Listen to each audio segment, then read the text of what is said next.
Hello students, how you all are? Hoping you all are doing well and you will do great tomorrow. I know you all might be quite nervous regarding your maths exam. Obviously यार, it is obvious. अगर exam है maths का कोई भी exam होगा तो nervous तो होना ही है. लेकिन हमारा नर्वसनेस हेल्दी होना चाहिए, अनहेल्दी नहीं होना चाहिए. नर्वस अगर है थोड़ा बहुत तो ठीक है कि हमें थोड़ा बहुत है कि यार कल एग्जाम है, हम कल कैसा परफॉर्म करने वाले हैं, बट दैट्स ओके. देखो, और वैसे भी मैंने ये बहुत टाइम से तुम्हें समझा रखा, बहुत ज़्यादा अगर नर्वस नहीं होना है. बहुत ज़्यादा नर्वसनेस से ये हो सकता है कि हमारे जो फॉर्मुलेज हैं या कुछ और चीज़ें, हमारे माइंड में बहुत सारा कंफ्यूजन क्रिएट हो सकता है.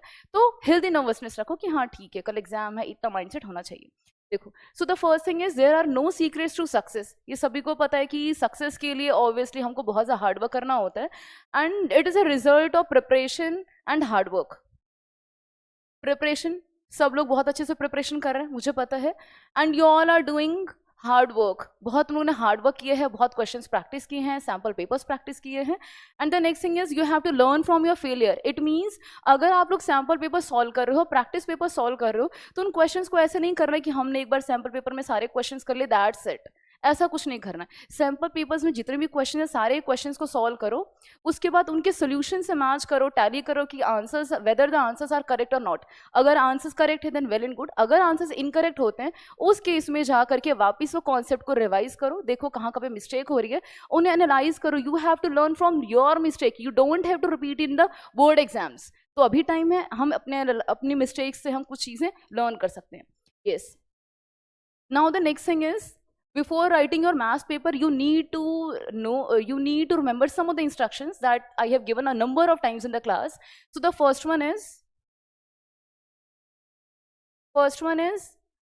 do rough work in a separate column on the right hand side. सभी को पता नहीं कि जो पेपर है वो कुछ इस फॉर्मेट में होगा.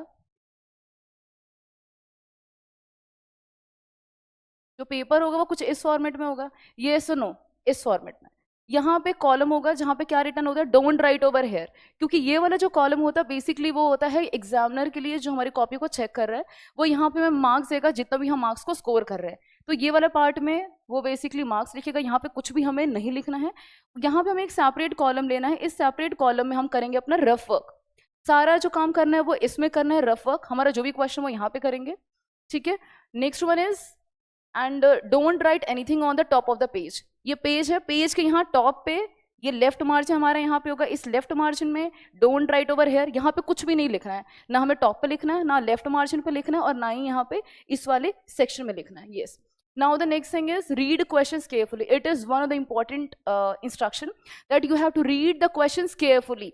सब क्वेश्चंस को अच्छे से रीड करना है and then you will answer it. Specially height and distance, क्योंकि हाइट एंड डिस्टेंस के हमें फिगर्स ड्रॉ करने होते हैं, और जब तक हमें क्वेश्चंस की अंडरस्टैंडिंग नहीं है, पता नहीं चल रहा है कि क्वेश्चन में बिल्डिंग है, टावर है, क्या चीज़ गिवन है, ऑब्जर्वर कहाँ पे है, then how you will be able to draw the angle of elevation and the angle of depression. इसलिए हाइट एंड डिस्टेंस को बहुत अच्छे से धीरे धीरे रीड करना है कि what the question is asking for and what are the demand of that question, what we have to draw in that question. Got it. Next one is draw figures through sharp and pencil only. Sharp pencil अपने साथ में लेकर के जाना है. Construction materials जितने भी हैं वो सब कुछ अपने साथ में लेके जाना है, कुछ भी भूल के नहीं जाना है, क्योंकि कंस्ट्रक्शन से कुछ क्वेश्चंस होंगे, और जितने भी फिगर्स है वो शार्प पेंसिल से ही ड्रॉ करना है. और हमेशा ये ट्राई करना है कि अगर हमारे जो हाइट एंड डिस्टेंस क्वेश्चन है वो हम हमारे राइट हैंड साइड में ड्रॉ करें. जो सर्कल के क्वेश्चन है, सारे जो भी फिगर्स हैं, पहले हम फिगर्स ड्रॉ करें, उसके बाद क्वेश्चन को अटेम्प्ट करें, और सिर्फ पेंसिल से ड्रॉ होनी चाहिए सारे फिगर्स. और यहाँ पे जो हाइट एंड डिस्टेंस के क्वेश्चंस हैं, वो जो हम ट्रायंगल फॉर्म करते हैं, जैसे मेरे पास ये 2 ट्रायंगल है, एक हाइट एंड डिस्टेंस में, सपोज ये 2 ट्रायंगल्स हैं, A B C and D.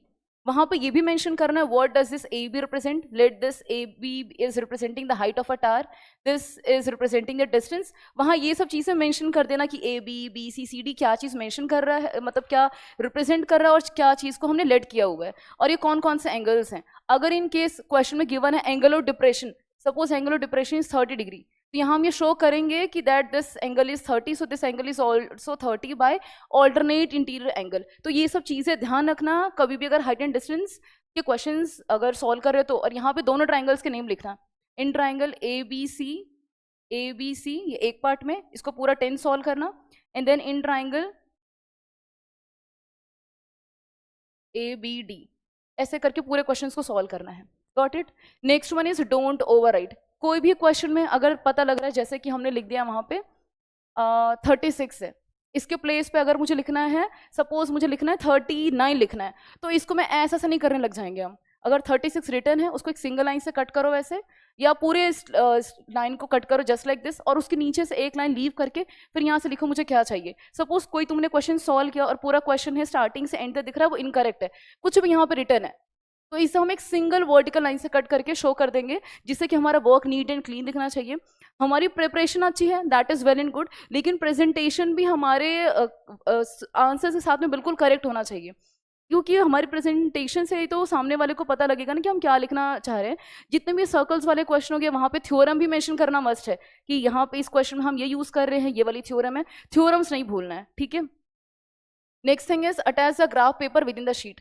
जो हमारी आंसर शीट होगी सबसे लास्ट में ग्राफ पेपर को अटैच नहीं करना है, जितने भी पेजेस होंगे उसके with in the sheet he attach करेंगे हम अपने ग्राफ पेपर को, क्योंकि कभी कभी ये हो सकता है कि अगर हम लास्ट में अटैच कर रहे हैं ग्राफ पेपर को तो ग्राफ पेपर हो सकता है कि वो निकल जाए, तो उसके मार्क्स हमको नहीं मिलेंगे ना। तो हमेशा कोई ये ध्यान रखना है कि ग्राफ पेपर को हम within the sheet attach करें। नेक्स्ट वन इज लिखते टाइम पे ये ध्यान रखना है that we have to use blue और ब्लैक जेल पेन ओनली, ये ध्यान रखना। नेक्स्ट वन इज ड्रॉ, और ये काम सबसे लास्ट में करना है। सबसे पहले क्वेश्चन को 15 मिनट्स में लेंगे, 15 मिनट्स में अच्छे से रीड कर लेना है। अगर तुम MCQs कर पा रहे हो 15 मिनट्स में, that is well and good, वो हम कर सकते हैं।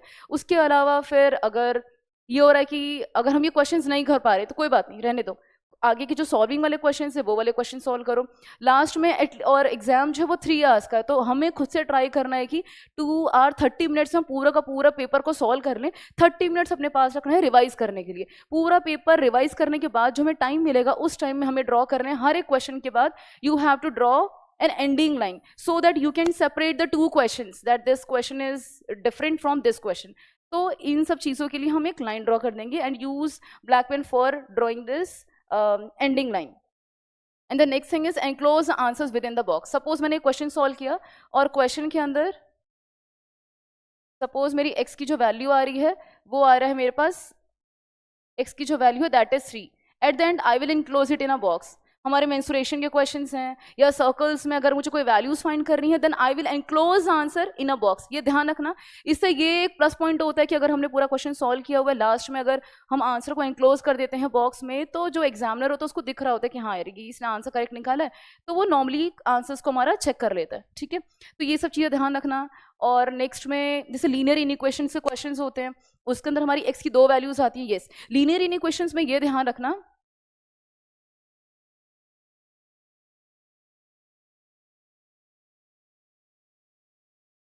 देखो लीनियर इन इक्वेशन में सबसे पहले हम x की वैल्यूज फाइंड कर लेंगे। जब सपोज कर लेते हैं x की वैल्यू हमारे पास 3 आ रही है और एक हमारे पास वैल्यू आ रही है -2 लेस देन x, तो क्वेश्चन को इन दोनों को पहले हम मर्ज करके लिखेंगे -2 less than x and less than 3। इसके बाद हमेशा हम लिखेंगे solution set, whether the question is asking for solution set और not, still we have to write that. यहाँ लिखेंगे हम सोल्यूशन सेट। अगर हमारे पास है, देखो अगर मेरे पास कुछ वैल्यू ऐसे आ रही है -2 less than x less than 3, तो यहाँ हम लिखेंगे सोल्यूशन सेट। सोल्यूशन सेट में अगर क्वेश्चन में ये x बिलोंग्स टू i हो, या तो हमारे पास होल नंबर हो, इंटीजर हो, होल नंबर हो या नेचुरल नंबर हो, ध्यान रखना इनके सोल्यूशन सेट को हमेशा हम इस फॉर्म में लिखेंगे। जो भी हमारे पास नंबर्स आएंगे वो कुछ है इस फॉर्म में, लाइक 2 3 4 5 6 जस्ट लाइक दिस, ऐसे करके। और जो भी हम यहाँ पे नंबर्स लिख रहे हैं इसको हम रिप्रेजेंट करेंगे नंबर 9 पे। जो जो नंबर्स लिखे हैं उन सब चीज़ को हम मार्क कर देंगे जस्ट लाइक दिस। जैसे मेरे पास सोल्यूशन सेट में ये आ रहा है तो मैं ये मार्क कर दूंगी that this is the solution, got it. और इन केस मेरे पास क्वेश्चन ये है कि x बिलोंग्स टू, पता ना कि अगर x बिलोंग्स टू इंटीजर है हमारे पास सारे नेगेटिव जैसे -2 -1 0, पॉजिटिव नंबर्स 1 2 3 ये सारे आ जाएंगे। होल में 0 इंक्लूड हो जाएगा, 0 1 2 3 4 एंड सो ऑन, और नेचुरल नंबर में 1 2 3 4 एंड सो ऑन। अगर क्वेश्चन है x belongs to real numbers, यही क्वेश्चन है मेरे पास और इसमें है कि x बिलोंग्स टू r, तो हम सोल्यूशन सेट कैसे लिखेंगे, x such that and then I will write this thing -2 less than x less than 3 such that and then x belongs to r। ये this is the way to represent the solution set of a real number। but अगर ये integer या whole number या फिर natural number है then we will write it just like this, got it। इसमें कोई mistake नहीं होना चाहिए क्योंकि ये question आता है 3 मार्कर, तो इसमें mistake के कोई chances नहीं होने चाहिए। Got it. Now the next one is your work should be neat and clean. लिखते टाइम पे ये ध्यान रखना कि हमारे न्यूमेरिक्स हैं वो थोड़े अच्छे से हों, और एग्जाम से पहले एक बार जरा अपने न्यूमेरिक्स चेक कर लेना कि हमें खुद समझ में हमारे न्यूमेरिक्स आ रहे नहीं आ रहे, कॉपी कोई और चेक करने वाला है तो उसको समझ में आएगा नहीं आएगा. क्या पता 2 लिख रहे हो उसको समझ ही नहीं आ रहा कि 2 लिखा हुआ है या 7 क्या लिखा है समझ नहीं आ रहा है, तो अपने न्यूमेरिक्स जरा एक्यूरेट बनानी है और थोड़ा सा अच्छे से लिखना है कि सामने वाले को समझ में आए. Next one is presentation should be up to the mark. ये तो मैं ऑलरेडी बता चुकी हूँ, प्रेजेंटेशन बहुत अच्छे से होना चाहिए. Next is start a new question of section B from the new page. जैसे सेक्शन पहले हमने एमसीक्यू किया, सपोज कर लेते हैं कि ये मुझे अगर एमसीक्यू करना है तो फर्स्ट पेज में अगर हम आते हैं, लेफ्ट हैंड साइड वाला हमारा जो पेज है और ये हमारा राइट हैंड साइड है, ठीक है. हमेशा इस वाले पेज को यूज करना to carry out the rough work of MCQ. Question number first section A, section A का क्वेश्चन नंबर फर्स्ट जो एमसीक्यू होता है वो सॉल्व करने के लिए ये रफ वर्क यूज करना है. यहाँ पे हम एमसीक्यू के क्वेश्चंस कैसे करेंगे, suppose this is representing section A question number first, ठीक है. इसमें मैं लिखूंगी part first and what is the option of part first, let it be A. तो अगर ये ए है तो मैं लिखूंगी ए, तुम ऐसे लिख लो या तो फिर इसे ऐसे लिख दो और यहाँ पे लिखो पूरा statement. You have to write the whole statement that is given in the option. And suppose for part B option is C, so I will write C and then I will write the option over there, the full option. Got it? तो ये कुछ हमें ऐसे करना है. Suppose इसके बाद मैंने नेक्स्ट पेज में मैंने क्वेश्चन नंबर सेकंड स्टार्ट किया, उसके पार्ट्स किए, क्वेश्चन नंबर थर्ड किया एंड सो ऑन. उसके बाद मेरा स्टार्ट हो गया सेक्शन बी. ध्यान रखना कि हमेशा अगर हम सेक्शन बी स्टार्ट कर रहे हैं वो हम एक न्यू पेज से स्टार्ट करेंगे. तो we will start section B from the new page. ये सेक्शन बी है, इसमें मैं स्टार्ट करी क्वेश्चन नंबर 4. ये मैंने पूरा क्वेश्चन किया, सब उसका फर्स्ट पार्ट है, यहाँ मैंने सेकंड पार्ट भी कर लिया और नेक्स्ट पेज पे आ गई. नेक्स्ट पेज पे आ गया हमारे पास थर्ड पार्ट. इतने में हमारा क्वेश्चन पूरा वाइंड अप हो गया. यहाँ कुछ स्पेस है, इस स्पेस में हमें क्वेश्चन नंबर 5 स्टार्ट यहाँ से नहीं करना है. We will start this question number 5 from a new page. New page में आओ, उसमें क्वेश्चन नंबर 5 स्टार्ट करो, फर्स्ट सेकंड थर्ड. फिर नेक्स्ट पेज में आ जाओ, फिर क्वेश्चन नंबर 6, फिर नेक्स्ट पेज में क्वेश्चन नंबर 7. एक ही पेज पे new question of section B start नहीं करना है. इससे थोड़ी अंडरस्टैंडिंग सामने वाले एग्जामिनर को भी हो जाती है कि हाँ ये क्वेश्चन यहाँ पे हो गया, तो उसको मार्क्स भी देने होते हैं, थोड़ा मतलब सही रहता है. इसकी वजह से जो नेक्स्ट क्वेश्चन होगा वो हम न्यू पेज से स्टार्ट करेंगे. Got it? Yes. So basically ये इंस्ट्रक्शंस ये ढंग से फॉलो करना है कि हमें क्या क्या चीज़ें करनी है. ये ध्यान रखना कि प्रेजेंटेशन हमारा बहुत अच्छा होना चाहिए. अब प्रेजेंटेशन के चक्कर में ही नहीं बहुत स्लो लिखते जा रहे हो कि हाँ मैम ने प्रेजेंटेशन बोला तो बहुत अच्छे से कर रहे. नॉर्मली जैसे तुम्हारी स्पीड है वैसे करके लिखो. उसका बहुत अच्छा हम इस ट्राई ऐसे कर सकते हैं. सबसे पहले वापस से सबने बहुत अच्छे प्रिपरेशन कर लिया है, सब कुछ लर्न कर लिया है, सब कुछ रिवाइज कर लिया है, तो अब एक काम करो, एक सैम्पल पेपर उठाओ, कोई भी एक सैम्पल पेपर. 3 आवर्स का पेपर है but you have to solve that sample paper in 2.5 hours. और वो सैम्पल पेपर उसी वे में सॉल्व करो जैसे मैंने अभी बताया है. जैसे मैंने पूरा एक पेज ले लिया, लेफ्ट हैंड साइड को बिल्कुल छोड़ दिया, यहाँ पे पूरा रफ वर्क करने के लिए राइट हैंड साइड में सारे सिर्फ एमसीक्यूज लिख रही हूँ. फिर नेक्स्ट पेज पे आ गए, सेक्शन ए का मैंने क्वेश्चन नंबर सेकंड स्टार्ट किया. ये वाला जो पार्ट है, ये वाला पार्ट क्वेश्चन नंबर सेकंड के लिए, तो ये हमारे पास ये वाला वो पार्ट है जहाँ कुछ नहीं लिखना होता. यहाँ पे मैं लिखूंगी रफ वर्क और यहाँ पे जो भी मुझे रफ वर्क करना है वो सारी कैलकुलेशंस मैं यहाँ करूंगी. से वैसे ही क्वेश्चन अटेम्प्ट करना है जैसा बोर्ड एग्जाम्स में करके आओगे. इससे पहली चीज़ तो ये होगी, थोड़ा जो नर्वसनेस होगी उस टाइम पे भी वो फीलिंग आ पाएगी कि हाँ हम एग्जाम दे रहे हैं. और दूसरी चीज़ है कि यहाँ पे जो भी मिस्टेक कर पाओगे, तुम्हारे पास अभी ऑप्शन है, जा करके चेक कर अपने आप को रीचेक कर सकते हो कि हमने क्या क्या प्रॉब्लम हमें आ रही है, क्या क्या मिस्टेक्स हमें कैसे उनको ओवरकम करना है. तो ये थोड़ा सही रहेगा और एक ओवरव्यू माइंड में रहेगा कि हाँ मुझे वहाँ जाकर के कैसे क्वेश्चन को अटेम्प्ट करना है, हम कहीं लैग तो नहीं कर रहे. तो वहाँ पर प्रॉपर टाइम मैनेजमेंट तभी हो पाएगा जब पहले उसको रिहर्स कर पाओगे. तो according to me you need to practice at least practice 1 or 2 sample papers before your board exams. So इन सब चीज़ों को ज़रा ध्यान रखना. और वैसे मैंने मोस्टली सारे सब चीज़ों को इसके अंदर कवर किया है. बस मैं यही चाहती हूँ ढंग से कल पेपर करके आओ.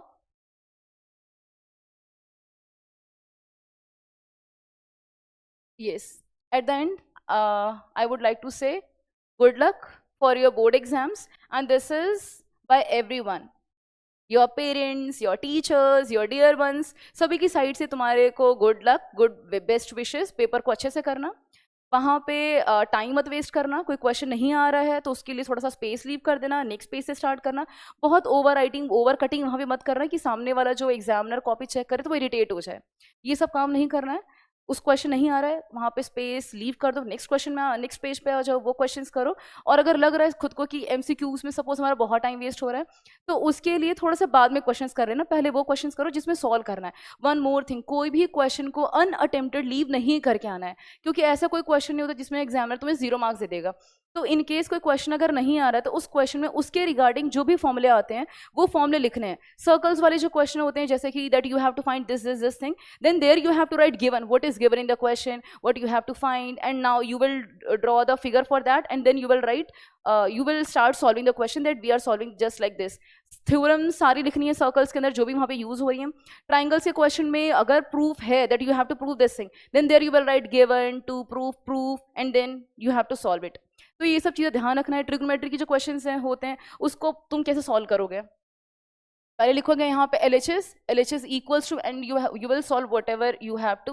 पूरा सॉल्व करने के बाद सपोज हम LHS RHS दोनों चीज़ें सॉल्व कर रहे हैं, तो यहाँ पे लिखेंगे हम RHS, इन दोनों को सॉल्व करते जाएंगे, और लास्ट में if we are able to prove LHS is equal to RHS, at the end you will write LHS is equal to RHS, और लास्ट में हम लिख देंगे हेंस प्रूव्ड। अगर इन केस LHS करके हमारा RHS आ गया तो लास्ट हम यहाँ सिर्फ ये वाला स्टेटमेंट लिख देंगे, if we have solved LHS just like this, RHS is not there, at the end we will write RHS is equal to this, and then we have proved LHS is equal to RHS and hence proved. Similarly हमें triangles वाले question में करना है, given, to prove सारी चीज़ें लिख करके अगर तुमने प्रूव कर लिया अच्छे से तो लास्ट में लिख दो हेंस प्रूव्ड। और कहीं पे भी ये वाला साइन नहीं लिखना है कि LHS विच इम्प्लाइज, ये वाला साइन नहीं लेना है। यहाँ पे हम सिर्फ इक्वल्स टू का सिंबल लेंगे। विच इम्प्लाइज तभी हमें लेना होता है जब ऑलरेडी इक्वल्स टू है, जैसे लीनियर इक्वेशंस वाले क्वेश्चंस होते हैं।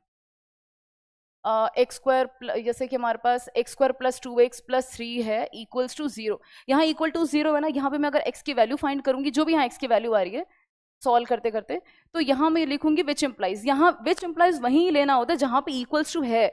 अगर इक्वल्स टू नहीं है तो उससे पहले तो विच इम्प्लाइज लेना ही नहीं होता, दैट इज इनकरेक्ट। तो ये चीज़ ध्यान रखना कि कहाँ विच इम्प्लाइज लेना और कहाँ इक्वल्स टू लेना। और अपने मन से कहीं भी, जैसे ये मुझे क्वेश्चन स्टार्ट करना है, सॉल्व करना, मैं अपने मन से यहाँ विच इम्प्लाइज नहीं ले लूंगी, दैट इज इनकरेक्ट। पहले लिखो जो मुझे सॉल्व करना है, and then take which implies if there is equals to sign. Similarly जो हमारे पास कोऑर्डिनेट ज्योमेट्री के क्वेश्चन होते हैं, जैसे हमने एक इक्वेशन को सॉल्व किया, स्लोप निकाल लिया, दूसरी इक्वेशन सॉल्व की, तो वहाँ विच इम्प्लाइज नहीं लिखना है, लिखने का मन है तो ये लिख दो नाउ, सो ऐसा वर्ड हम यूज कर सकते हैं, बट हर जगह विच इम्प्लाइज का साइन नहीं यूज करना होता है। ठीक है, तो ये सब चीज़ें ध्यान रखना। जो जितने मैंने इंस्ट्रक्शंस दिए वो अच्छे से फॉलो करना। जो जो चीज़ें बताई हैं स्कूल में टीचर्स ने भी बताया होगा कि हाँ ये प्रॉब्लम्स हैं, कैसे हमें इनके ऊपर वर्क करना है, तो प्लीज़ ज़रा उन सब चीज़ों को एनालाइज अच्छे से कर लो और एग्ज़ाम बहुत अच्छे से करके आना है। ऐसा नहीं होता कि पेपर बहुत ज़्यादा आउट ऑफ द कॉन्टेक्स्ट हो जाए या फिर बहुत टफ बन जाए, ऐसा नहीं होता है। इट डिपेंड्स कि हम हमारी कैसी प्रिपरेशन, हमारी प्रिपरेशन के अकॉर्डिंग होता है पेपर का लेवल। और मुझे पता है कि सबने बहुत अच्छे से प्रिपेयर किया हुआ, तो ऑब्वियसली बहुत अच्छा करने वाले हो। So best of luck.